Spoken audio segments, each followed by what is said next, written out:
we're really going to dive into part of my problem is the last few weeks, there are now 10 to 15 people contacting us a week that are looking at consulting packages with us and getting started and wanting us to help them get open.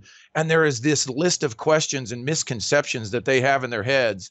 And they claim to have watched our Twitch casts in the past. And I know we've talked about a lot of these things in different episodes, but today what I want to do is blow through, a dozen of these misconceptions when you're getting ready to look and open a center to just get everybody started on the right foot and save us all time is really what it is, from us having to get our staff involved with discussions that, you should be far past a lot of these misconceptions if you're thinking about opening a center. So again, if you're existing center and you want to get to some meat with ggCircuit news, upcoming stuff, and we're going to talk about my E3 trip, a little bit about our London trip and things in a minute.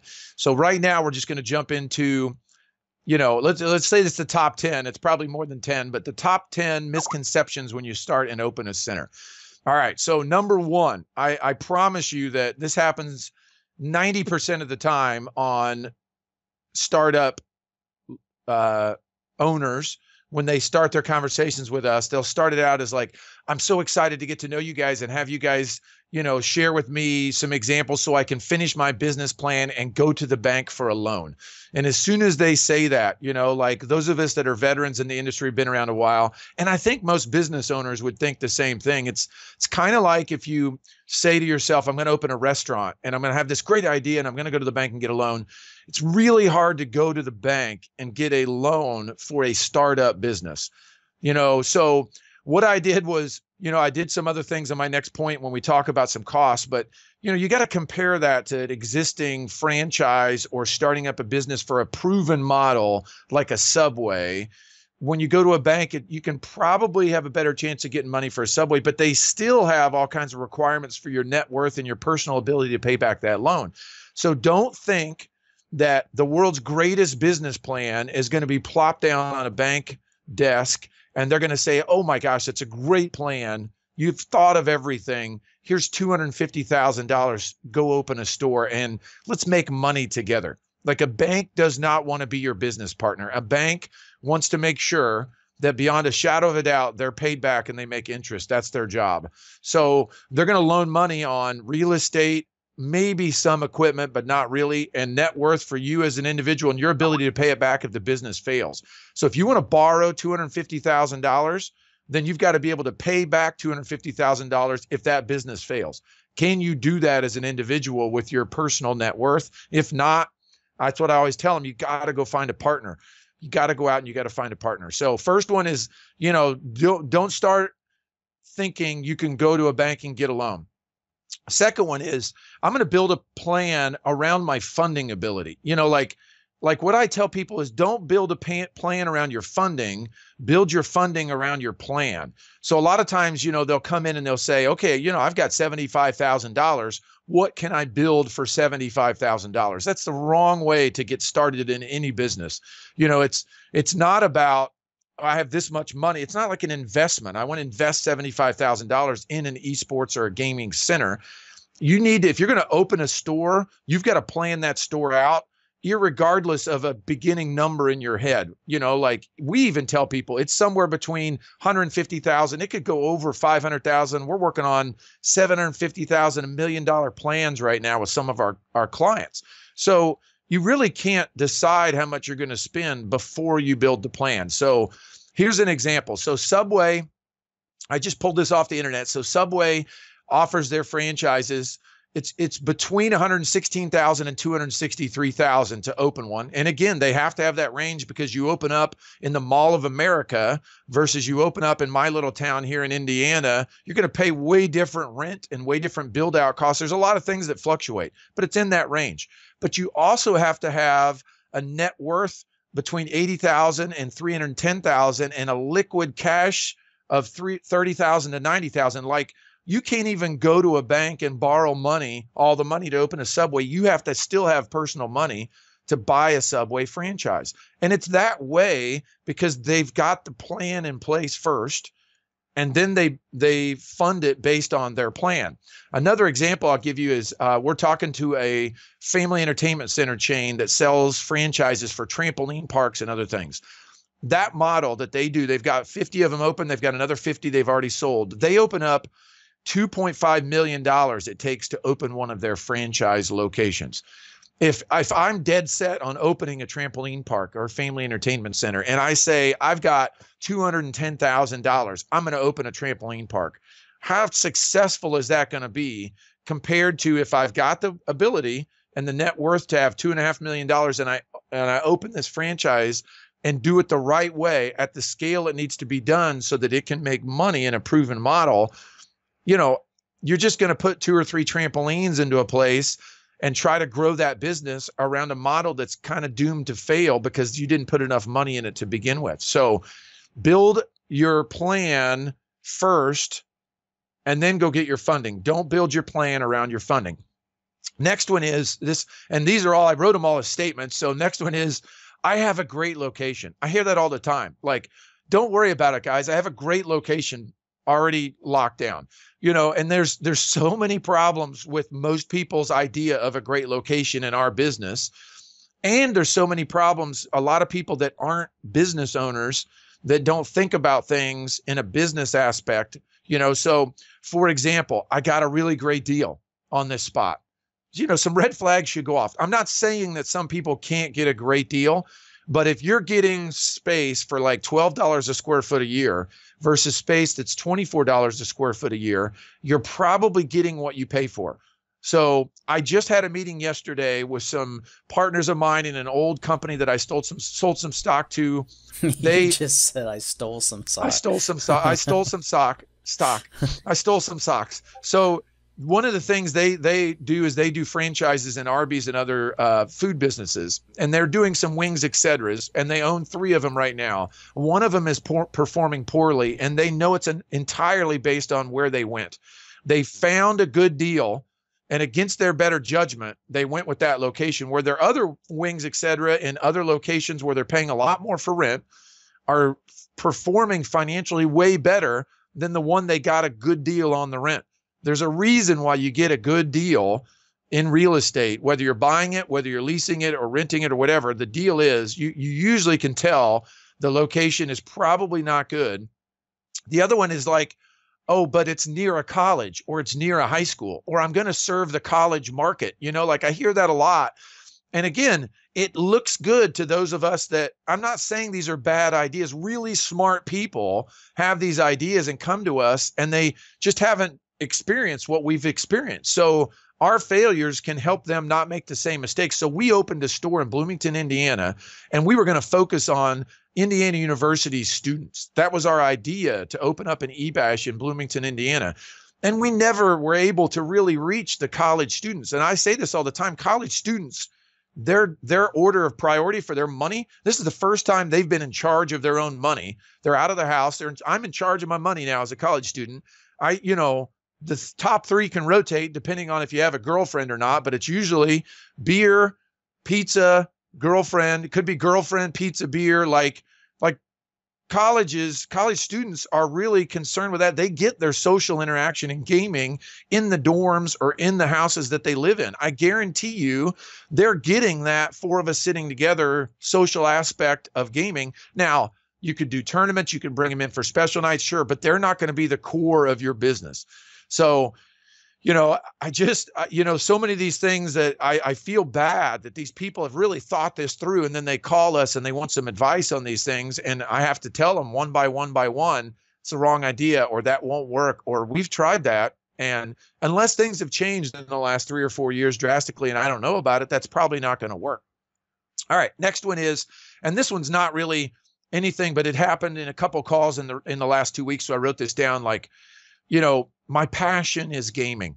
Like they'll come to us and they'll say, but this is what I really want to do. Like my passion is gaming. You know, your passion could be food. Your passion could be working with kids. Your passion could be teaching or whatever. Like passion is a big part of it. I'm very passionate about what I do. That's what drives me. That's what gets me excited. That's what, you know, the last 14 years of running this store that I'm sitting in today. And the reason why it's still here is A lot of it is my passion about it, but it's also a lot of intelligence and business chops that have come, and I've learned a lot of them by mistakes over the years that makes this thing run. Passion is not the right reason to get into business. Passion is entirely a big part of being successful in that business. You have to love what you do, but you really should not start the idea of like, I'm passionate about doing this, because I can tell you, and I tell this to people all the time, you know, and a call this week, a couple guys were like, but I know a lot of these centers make over $500,000 a year. And I said, well, that's funny, because I don't know hardly any that make over $500,000 a year. I might be able to name one or two that name, you know, in our 14 years, we had 1 year we made over $500,000. We had 1 year of 14 years. And that was 9 years ago.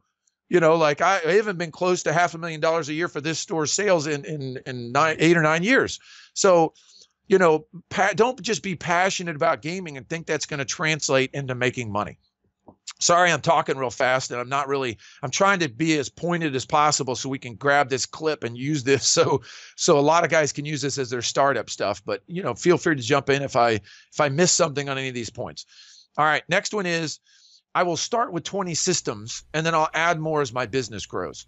I swear, J-Mac, like, and I know you hear the same thing. Yeah, because everything that you say, I hear multiple times a week. So this one's important, and we hear it a lot because of our current pricing, where we have, like, if you have 20 systems, you can get it for $29 a month. If you have 40, you can get it for $59. Like, for some reason, we hear these people come to us, and it's usually based on funding. Again, I make my plan around my funding, not make my plan first and then figure out how to fund it.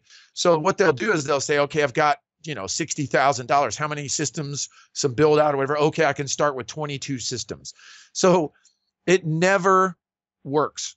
It never works. Like, the only way it would work, and this is a huge asterisk, but the only way it would work is that we're talking to some family entertainment centers that have all this income and all this staff and everybody that runs their existing business already.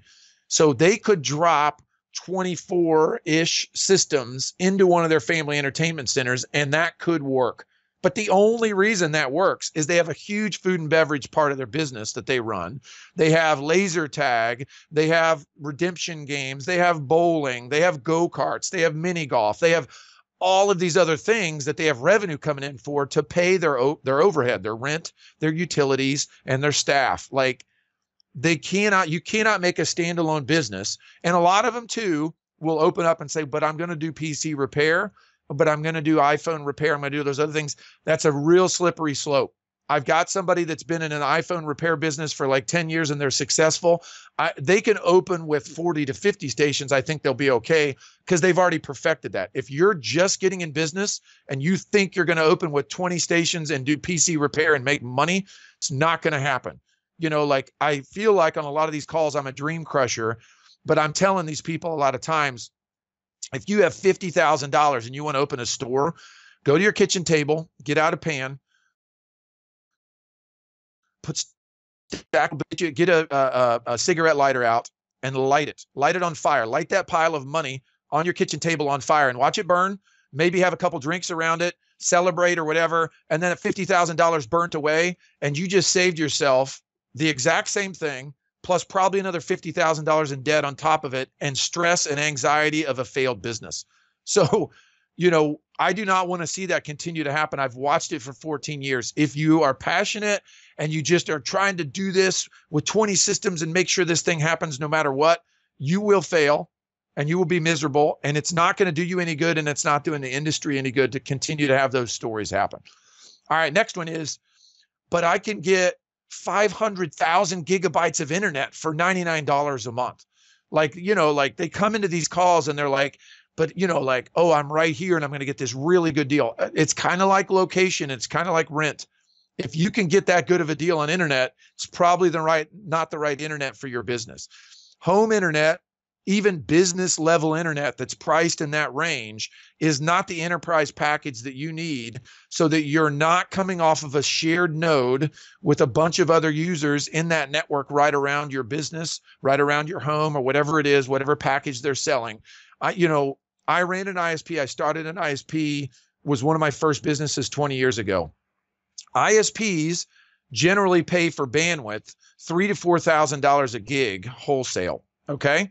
That's what they pay to connect their networks into other networks. That's all the internet is that people own networks and they connect to each other. And there's a cost of connecting those networks. There's no magical pipe of internet that sits out there that somebody owns and they sell. They're selling you a highway access to everybody else's highway access. And if you're paying that amount, $99 or $199 or whatever, and you're getting a gig, you're not getting a gig. You're sharing a gig with a bunch of other people.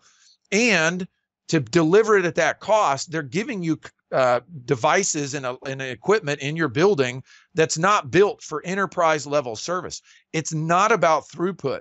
It is 0% about throughput. I'll give you an example. Recently, in discussions with a big company out in Las Vegas that's hosted a lot of events for MLG, ESL, and other people in other parts of the world, their formula they use when they roll out trucks and they do a big event on site is that they make sure they have 15 megs of bandwidth per every device.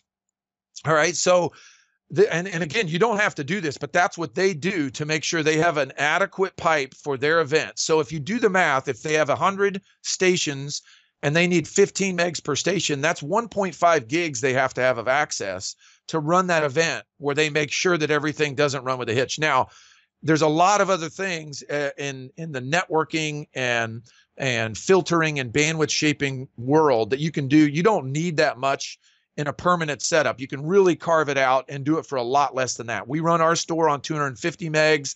I ran our Indianapolis store on 100 megs. We start a lot of these guys, but we get them enterprise access where it's symmetrical bandwidth, up and down speeds are exactly the same. That's the other thing you can look at. Oh my gosh, I get 500 megs down and 10 megs up. You're on some sort of DSL line. It's not enterprise grade. You're going to have problems running your store on that kind of connection.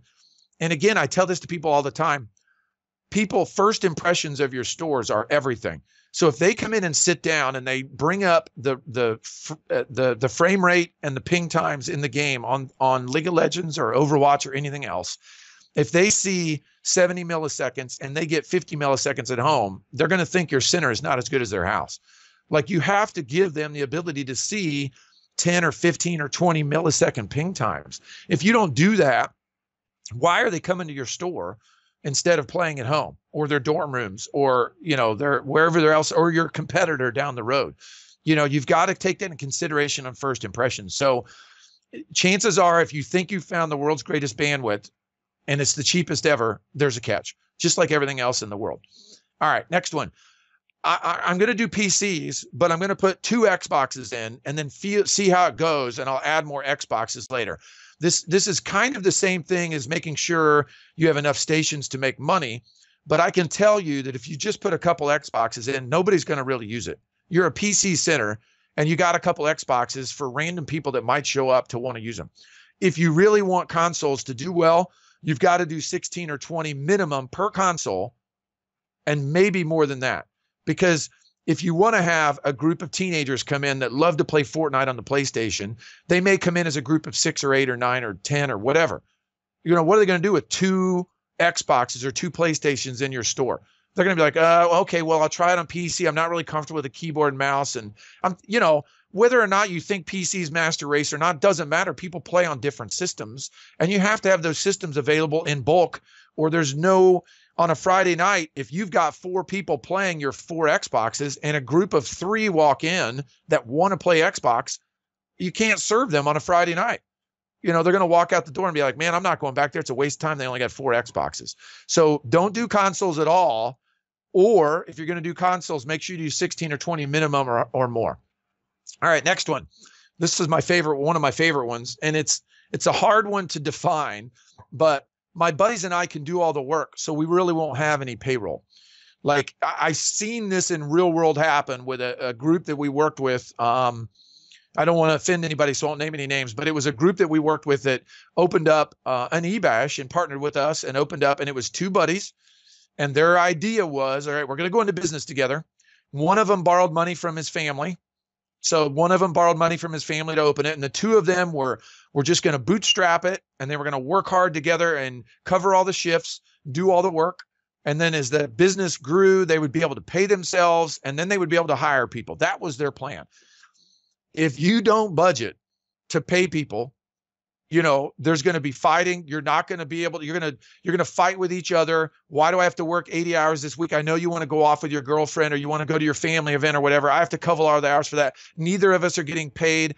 If you're married, you and I know this, J-Mac, if you're married and you're trying to, take care of your family and all your bills at home and stuff with your spouse, they're not going to accept, oh, you're pursuing your passion and you don't get paid.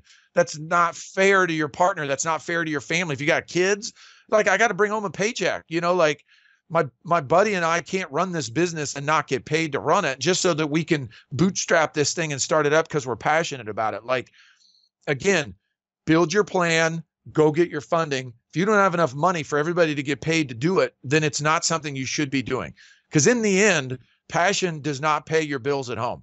Passion does not put food on the table. All right. Next one is, I'm a big gamer in my market, and I know everybody around here. I run LAN parties, and I know all the gamers, whatever. So I don't really need to do marketing or anything else, because when we open, we're just going to be packed all the time.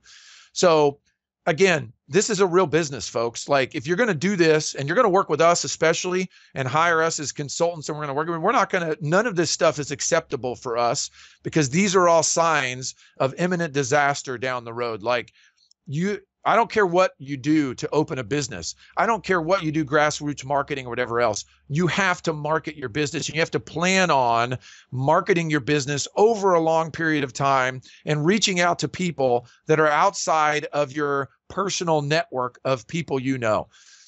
So an example, Dan, who works with us, was working on opening his store in Champaign, Illinois, around the University of Illinois. He went and got to know the people in the gaming club at University of Illinois that reached out to about 800 gamers in the gaming club. He was out networking before he was opening his store to make sure that he was out there reaching those people. But he knew that was a small piece of the people he needed to reach to fill his store up and pay his bills. So when he opened, his plan is to have marketing dollars and time and effort spent on marketing his business, no matter how many people or contacts or whatever you have in the community. I feel like that's a standard business practice, but it seems like, again, in the gaming world, everybody thinks, well, yeah, if I'm going to open a restaurant, I have to market a lot because there's a lot of restaurants in competition. But in my world, this is not really there's no competition. Everybody's going to know about it and talk about it. That's the reason why you have to market it. What in the world, does everybody in your town know what a game center is? Why would I go there? Why would I play there? What is that thing? I've seen the sign. Nobody's going to know about it. You almost have to market double to make people understand what it is you do. Yeah, I mean, 15 years of eBash, people still walk in the door every day saying, what's this about? Right. My last one that I'll hit, and again, I'm sure there's a lot that I forgot, but this is just my list of the last couple of weeks of things. But, I will make most of my money from F&B, food and beverage. Like, I hear that a lot. Like, but my idea is to open this thing up, and then we'll have this big bar and restaurant, and we'll do all these other things with chicken wings and all these other things. I'll give you this example. So we recently hired a new guy for ggCircuit who's coming to us from a family entertainment center chain. And his point was he loved gaming, and he's been working with that chain for almost 10 years. And he'd moved up through that chain to the point where he had the opportunity to be general manager at multiple stores and move around. And he never accepted the general manager position because what that business was at its core was a restaurant. That's what it is at its core. So they make a lot of their money from food and beverage. So my statement is always like, if you say to me, I will make most of my money in food and beverage, then you need to open a restaurant. And I can't help you with that portion. I don't know crap about running a restaurant or finding food sources and hiring people and making sure the staff and all that stuff's well. Like, if you're going to make all your money, then you're opening a restaurant if you think it's going to be food and beverage, and the side of it's going to be gaming. Like, what we do is we open gaming centers and we have food and beverage as a side item. Like, it does not, it's 20% of our income. Whereas, this person that came in that's working for us from this entertainment center chain, 50% of their income or more is food and beverage in that model. Like, they make their money from selling food and drinks, and then all of the entertainment stuff is what to do while you're there eating and drinking. Yeah. So, plus our food and beverage is just side packaged stuff. We don't do any food prep. We don't have a kitchen. We don't have staff that make food. It's just buying it from Sam's and putting it on the shelf. Right. And the next level above us would be like the guys at Balance Patch out in Boston, who I visited again when I was there last week. Like, they're a game center. They have a great food offering, way better than I do at my stores at eBash. Like, they've got a panini press, and, the guys at Ignite, they do an awesome job with food and beverage up there.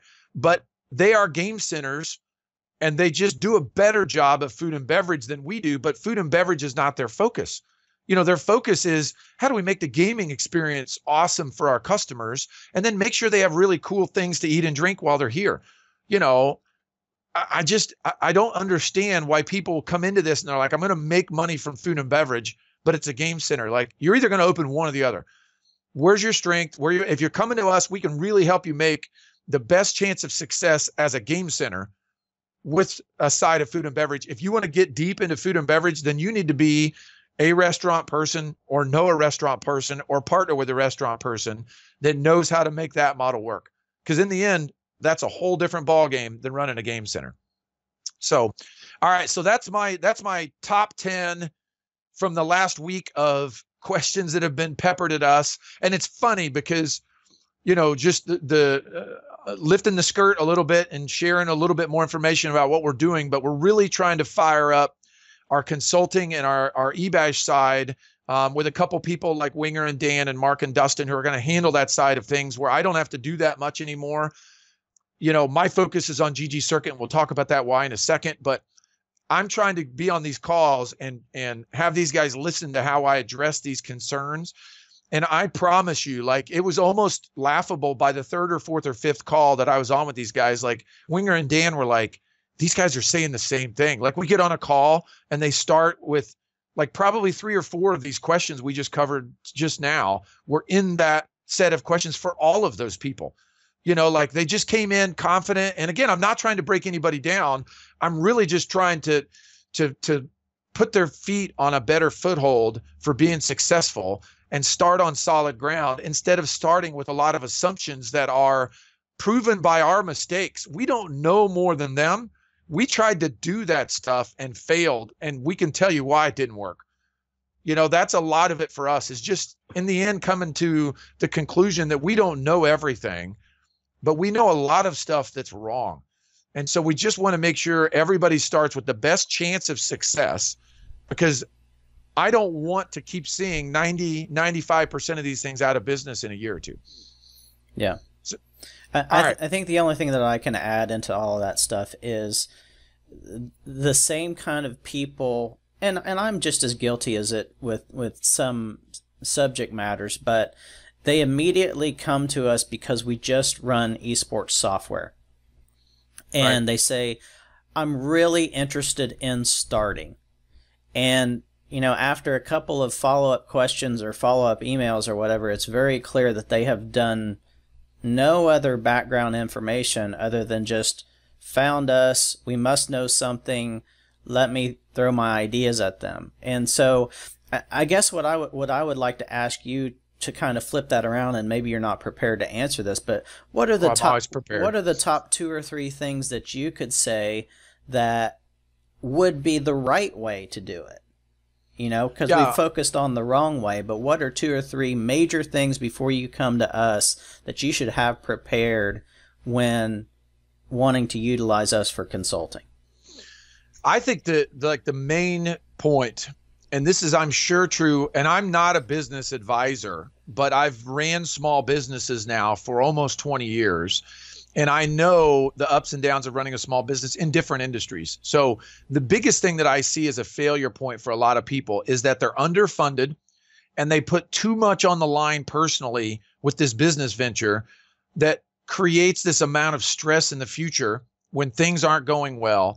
So I always advise people, like, I'm excited about the current state of the industry because business people are getting involved that can afford to lose the money they're putting in.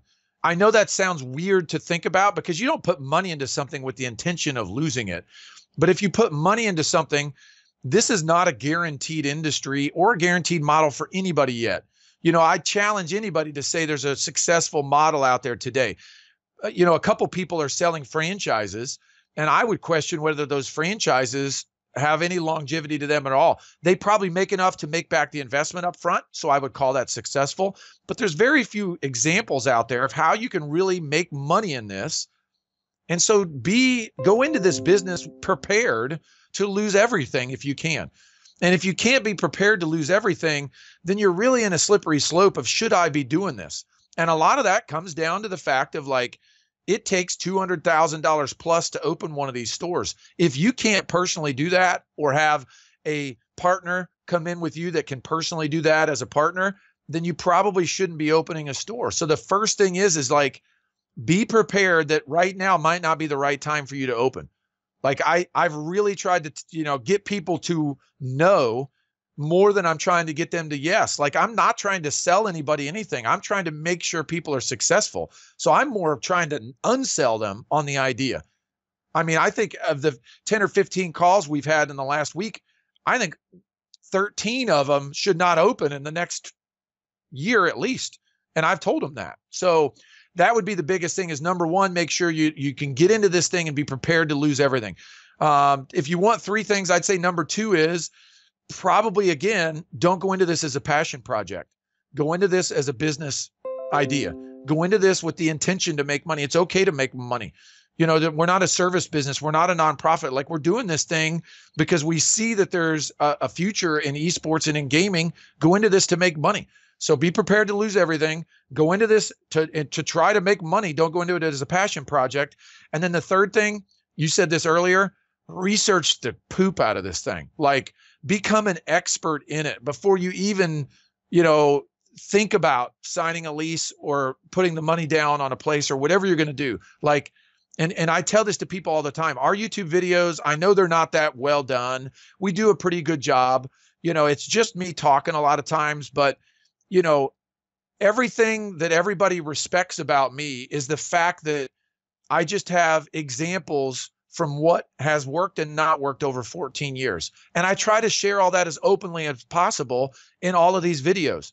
So, I don't know how to download them and put them on your phone and listen to them on a flight if you're, flying somewhere. I don't know how to do any of that stuff, but figure out how to listen to all of our videos and soak up all that information. And it's a lot of stuff we covered today that'll help them. But then also, I mean, we're not the only source. There's a lot of other sources for information out there on gaming in general, on esports events that work, on different fundraisers and ideas that may or may not work, such as camp programs and educational opportunities. And just become an expert in it. Because if you're not going to become an expert in it, unless you're just investing, which we have some partners that have called us that we're working on building a store, and we'll help them operate it because they're just real estate folks and they just want to invest in it. But if most people are calling us, they want to run this thing, they want to be in this business, then you have to be an expert. You have to be an expert at it. You can't hire us and help us and count on us continuing to help you run your business forever. Like, we're just trying to get you started. And then it's up to you to take the keys and run with it.